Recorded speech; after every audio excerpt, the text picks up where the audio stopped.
Milestone शिकस्त हुई भारत से, तो अगले मैच में और आगे जाने के लिए कितना मुश्किल होगा ग्रुप को उठाना और कोचिंग स्टाफ के लिए कितनी मुश्किल होगी? देखिए, मुश्किल तब होती है कि जब आपने गलतियों को पिन पॉइंट ना करो, उस पर काम ना करो। तो basically like we just had that conversation कि जहाँ पे हमारे लैप्सेस थे, तो उन चीज़ों पे हम काम करके नेक्स्ट मैचेस को लुक फॉरवर्ड करेंगे ताकि उसमें वो गलती दोबारा से ना हो। तो that will definitely gonna help in results.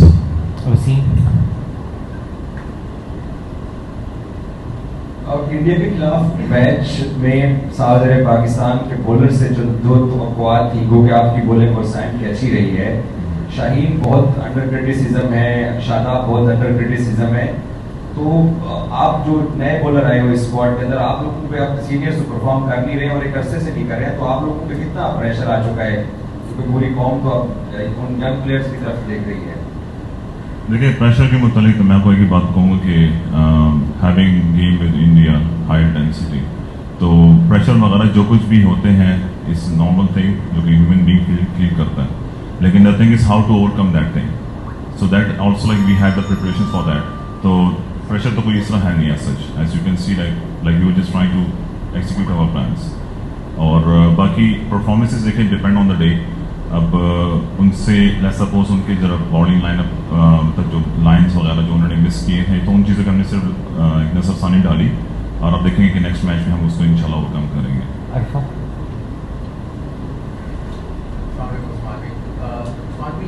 India के खिलाफ जब मैच हारे हैं तो उसके बाद जो टीम मीटिंग हुई है उसमें क्या पेप टॉक हुई है? किसी ने कोई मोटिवेशनल स्पीच दिया है किसी प्लेयर ने या माइक हैसन ने?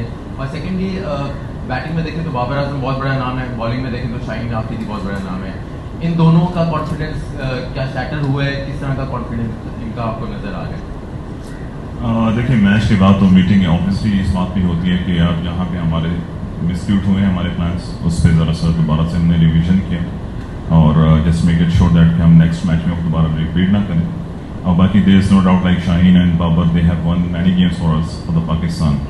सो like one game doesn't shows कि मतलब उनकी क्या कैपेबिलिटी और क्या कैलिबर है। तो मतलब जो भी लेट्स सपोज इस तरह की गेम हो जाती है तो उसके बाद ओवरकम करना है, तो इसलिए आते हैं कि मतलब they are the most senior at the moment and they know how to like retrieve their form back. So there is nothing like that कि मतलब उनका कुछ शैटर हुआ होगा या कोई प्रेशर है, जो कुछ भी है होता है, पार्ट ऑफ द गेम है। किसी दिन आप अच्छा करते हो, किसी दिन बुरा करते हो। तो the thing is main thing is कि आप कैसे फिर ओवरकम करते हो, कैसे आप फिर दोबारा डिलीवर करते हो।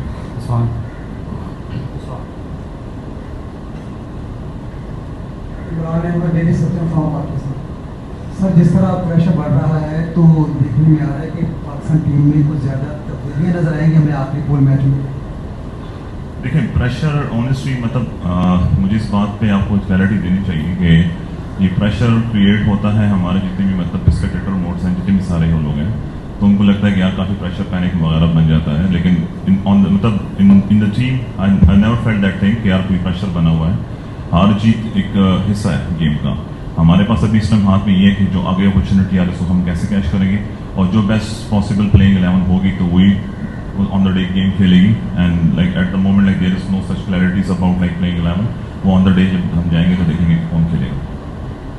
इतनी स्ट्रगल के बाद, इतनी मेहनत के बाद टीम में शामिल होना, फिर उसके बाद से आपकी पूरी टीम का आप पर एतमाद करना, और सिर्फ आपकी टीम एतमाद नहीं कर रही थी बल्कि मुखालिफिन भी आपसे डर रहे थे, तो कैसा लग रहा था? कितना प्रेशर था पिछले मैच में या आइंदा आने वाले मैचों में? एज आई सेड बिफोर कि स्ट्रगल जो वर्ड यूज़ करते हैं हम इसके लिए, तो वो है कि स्ट्रगल नहीं है, वो प्रोसेस था जिस फेज से मैं गुजरा। And I think like that process made me to be like the way I am today. और जहाँ तक दबाव की बात है या प्रेशर जो मुखालिफ टीम या जो भी है, तो इससे कुछ sign for me I guess कि मतलब वो लोग अगर प्रिपरेशंस करते हैं इन चीज़ों पे कि यार उस्मान तारिक को कैसे टैकल किया जाए, तो like it's a kind of confidence, more confidence I do feel कि यार हाँ मेरे लिए कोई तैयारी स्पेशल की जा रही है। और like I am also like enjoying every moment of it, nothing else. Pakistan versus India match में बात हो रही है कि आपको बहुत लेट लाया गया, जो एक्स फैक्टर था जिसकी वजह से जो एक फर्स्ट 10 ओवर्स में जो इंडिया ने एक्सेलरेट किया, अगर आपको पहले लाया जाता तो आप उस टाइम खड़े हुए सोच रहे थे कि मुझे बॉल मिल जाए, मैं यहाँ पे कोई एक आध वो करूँ, ऐसी कोई चीज़ माइंड में थी? एक चीज़। दूसरी चीज़ ये कि पाकिस्तान वर्सेस इंडिया गेम बहुत बड़ा होता है और पहले आप इस ड्रेसिंग रूम का हिस्सा नहीं थे, आए प्रेशर है, इंटेंसिटी है, सब कुछ अब इससे थ्रू है। पहले ज़रूर लगता होगा कि यार क्या हो जाता है कि टीम इतना इंडिया के अगेंस्ट अच्छा नहीं खेल कर पाती है, वो आपसे गुजरे हो तो आपको क्या लगा कि क्या ऐसी चीज़ होती है as first timer? Mike Tyson already इसका जवाब दे चुके हैं प्रेस कॉन्फ्रेंस में, देखो क्यों बाद में लेके आए थे, और दूसरे का भी ऑलरेडी कर दिया जुल्करनैन को दे दो प्लीज। उस्मान, जो हुआ हो गया, अब as a Pakistan as a player आपकी क्या ख्वाहिश है? पाकिस्तान टीम कहाँ तक पहुंचे और अगर फाइनल में पहुंचे तो किसके साथ होना चाहिए मुकाबला? नो मैटर कोई भी टीम आए, फाइनल खेलना ही हमारा इस टाइम गोल है और फाइनल जीतना ही हमारा प्राइम गोल है। तो हमारा बस इस टाइम फोकस इस चीज़ पे कि how to like go and play the final and win it for you guys, मतलब हमारे अपने नेशंस के लिए, उनकी खुशी के लिए। हमारे लिए इस टाइम यही सबसे ज़्यादा बड़ा मकसद है। ये नहीं देख रहे कि यार कौन आगे आ रहा है कौन नहीं आ रहा, क्योंकि आपका मकसद जब होता है जीतना तो उसमें ये नहीं होता कि आपके ओपोनेंट कौन है कौन नहीं है। उस्मान, ये बताएं कि इंडिया पाकिस्तान गेम कितना बड़ा करियर डिफाइनिंग आपके लिए रहा है, क्योंकि पहले आपने मैच नहीं खेला था और अब खेलने का जब मौका मिला तो क्या समझते हैं कि इस मैच से ज़्यादा शोहरत आपको मिली है और आप इसी तरह इसको कंटिन्यू करेंगे? जी ऑफ कोर्स, पाकिस्तान इंडिया का जो मैच होता है तो आई गेस हमारे सारे नेशन उसको देखती है, थ्रू आउट द वर्ल्ड लोग काफ़ी देखते हैं और उसमें एक अपॉर्चुनिटी, मतलब honestly I was feeling this match as an opportunity, a big opportunity कि जहाँ पे मैं बड़ा नाम कमा सकूँ and I just tried my level best. मुझे पर्सनली ये फील होता है कि I wasn't up to the mark जिस तरह मुझे करना चाहिए था और लेकिन let's hope like if you just like ever I just get the match again and I would love to do much more better than the game I did in the last game. Usman, जब सबसे पहले आपकी बात करते हैं, आप पे तो इंडियन चैनल्स ने कमाल कर दी, आपकी डॉक्यूमेंट्रियाँ बनाई, सब कुछ किया, तैयारियाँ भी की गई आपसे रिलेटेड। आप बताएं कि आपका फेवरेट जो है रोल मॉडल जिसको आपने देख के क्रिकेट स्टार्ट की वो कौन है? और दूसरा, पाकिस्तान टीम में ऑलराउंडर कहा जाता है बहुत ज़्यादा है, तो क्या आप नहीं समझते थे कि प्लेइंग 11 जो भारत के खिलाफ थी उसमें फ़खर जमान या ख्वाजा नाफे में से कोई एक प्रॉपर बैटर होता? देखिए, ये जो प्लेइंग 11 की आप बात कर रहे हो ना कि यार ख्वाजा नाफे होते हैं, फ़खर होता है, I guess like that's not my domain. I am just focusing on my bowling and उसके अलावा जो भी प्लेइंग 11 डिसाइड होती है हमारा, देखिए एक ही कॉन्सेप्ट होना चाहिए कि जो भी डिसीजन हमारे कैप्टन लेते हैं या सेलेक्टर्स लेते हैं या कोच लेता है, we should back them, because मतलब अगर हम लोग कंट्रोडिक्शन करेंगे तो उससे यहीं से कॉन्फ्लिक्ट स्टार्ट होती है, यहाँ से इशू स्टार्ट होते हैं। और आपका दूसरा सवाल क्या था?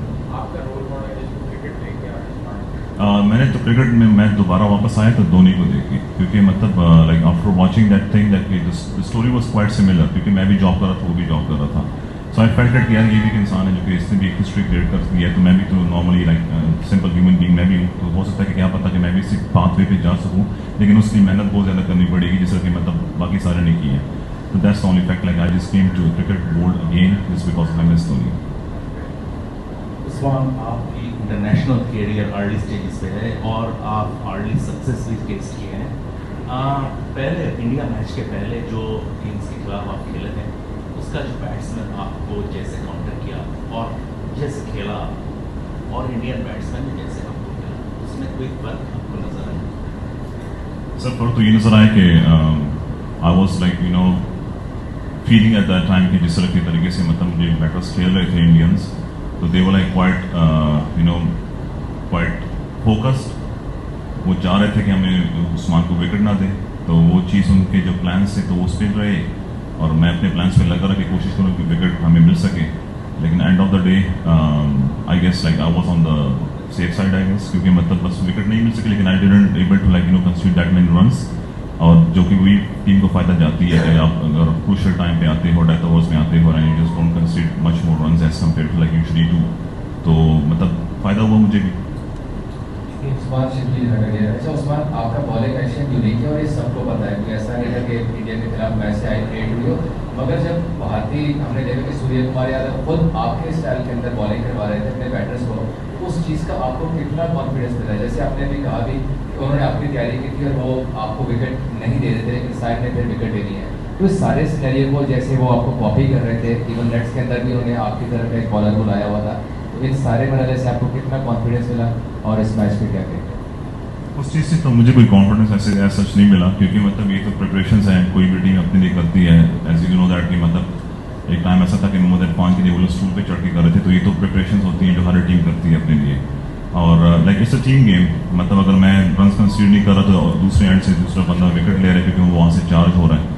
तो ये एक फ़ायदा होता है एक टीम को कि मतलब इट्स अ टीम गेम। मतलब एक एंड से मैंने अगर रन रोके तो दूसरे एंड से उसको विकेट्स लेनी है तो that also helps a team.